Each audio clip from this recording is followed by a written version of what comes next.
Video seorang pria yang menangis meraung-raung viral di sosial media. Pria tersebut nampak tak dapat menahan emosinya sehingga harus ditahan oleh beberapa temannya. Video itu juga diposting oleh akun Instagram @makassar_info. Dalam video, si pria yang menangis tersebut pun terus mencoba untuk ditenangkan oleh para teman-temannya. Mulai dari ditepuk-tepuk punggungnya hingga terus dipegangi karena sang pria yang bersedih mencoba untuk mengamuk.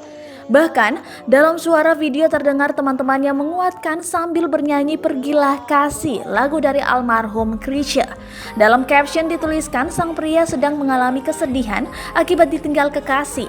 Hal tersebut diperkuat dengan video slide kedua yang masih diposting oleh akun yang sama. Yang penting dia sudah bahagia, tutur sang pria tak mengenakan baju sambil terisak.